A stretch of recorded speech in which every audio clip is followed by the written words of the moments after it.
گراک 4 هوش مصنوعی جدید ایلان ماسک که به گفته خودش میتونه توی همه زمینه ها از یک دانشجوی پی اچ دی خفنتر، بهتر و هوشمندتر عمل بکنه. تقریبا 3 روز پیش این هوش مصنوعی معرفی شده، توی ویدئوی قبلی بهتون معرفیش کردم. صبحش توی آمریکا معرفی شد، عصرش روی کانال ما ویدئوی معرفیش بود. تمام بنچمارک ها رو پشت سر گذاشته و گراک 4 الان روی نسخه های رایگان گراک.com موجود نیست. من نسخه پولی گراک رو خریداری کردم به اسم سوپر گراک و الان به گراک 4 اینجا دسترسی دارم. میخوایم بریم با هم ببینیم که چطور میتونیم یک بازی ساده رو با استفاده از گراک واسه خودمون بسازیم و برنامه نویسی بکنیم. سلام، حاج مهدی اینجاست از یادیفای.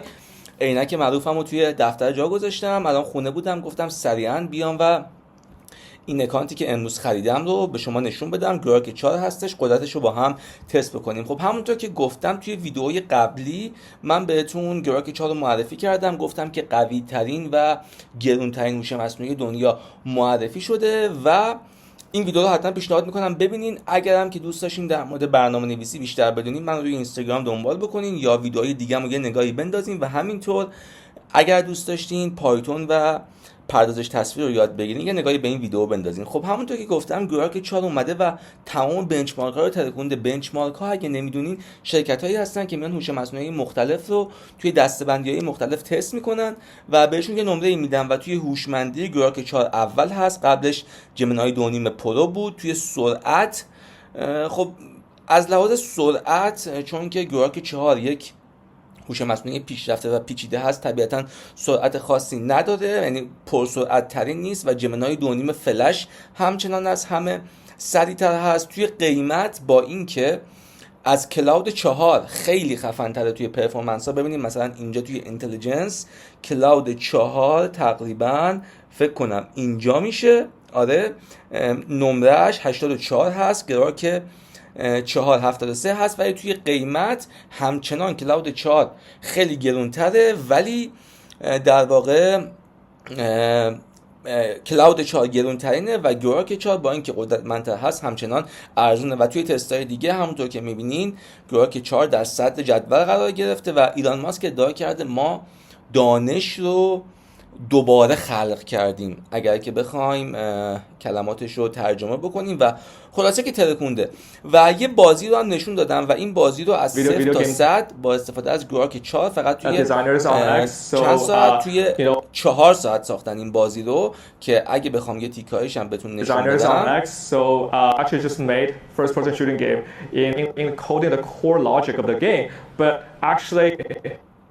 میگه که کل لاجیک این گیم رو ما کلا توی 4 ساعت نوشتیم که فوق العاده است برای این بازی. حالا میخوایم با هم یاد بگیریم که چطور میتونیم این بازی دایناسور رو با استفاده از گراک 4 بسازیم. این بازی رو اگه بشناسین توی مرورگر گوگل کروم زمانی که شما اینترنتتون وصل نیست این بازی واسهتون بالا میاد و این بازی رو ما توی کمتر از چند دقیقه میتونیم با استفاده از گراک 4 بسازیم. اوکی، بعد اینکه این کارو بکنیم من چیکار کردم؟ اومدم به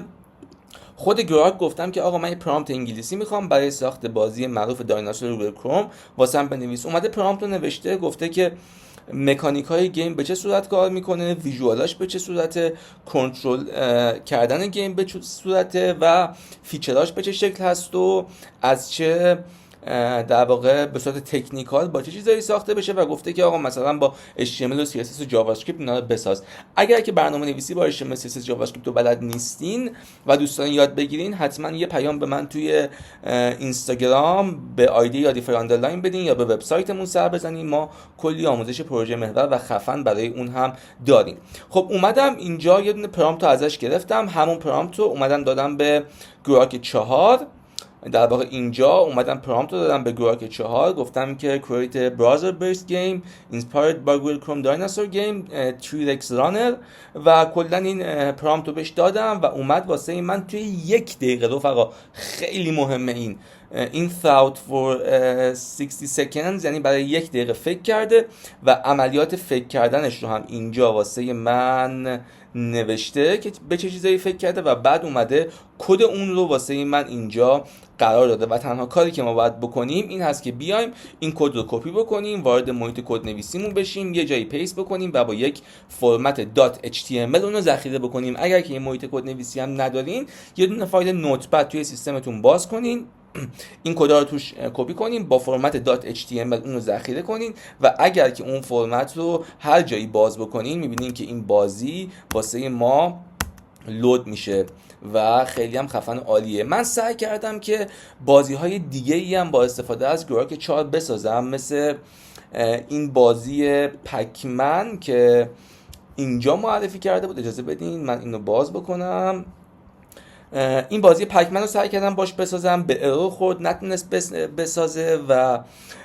در واقع با یک تلاش اول سخت شما بتونید یه بازی رو بسازی، هرچند که این بازی رو با تلاش اول واسه من ساخت و خطا نخورد. اما از اونجایی که گراک لیمیت داره، گراک 4، و شما توی هر 2 ساعت فقط میتونین 30 تا ریکوست با گراک 4 بدین، من دیگه نتونستم روی اون بازی کار بکنم، ولی خب نتایج فوق العاده است و واقعا منو شگفت زده کرد. ایلان ماسک یه آدمیه که واقعا داره لبه تکنولوژی راه میره و همه چیز رو جابجا میکنه، بازی ها رو عوض میکنه و به قول معروف یه آدم گیم چنجره توی دنیا و یه عادت جالبی هم داره، یه ایده رو مطرح میکنه و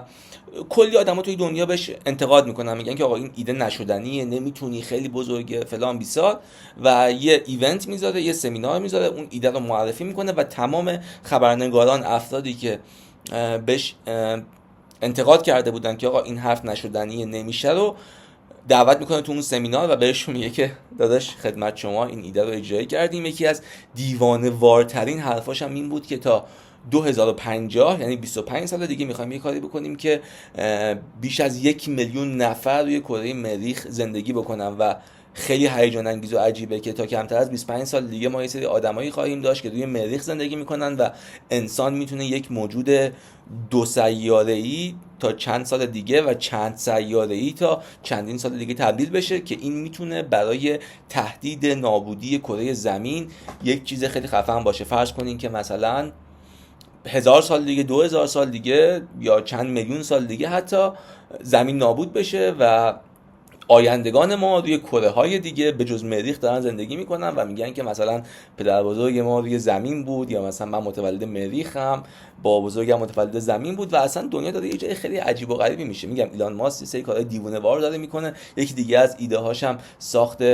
تونل های زیرزمینی زیر شهرها هست به نام The Boring Company و کارهای دیگهش مثل شرکت تسلا، شرکت اسپیس اکس،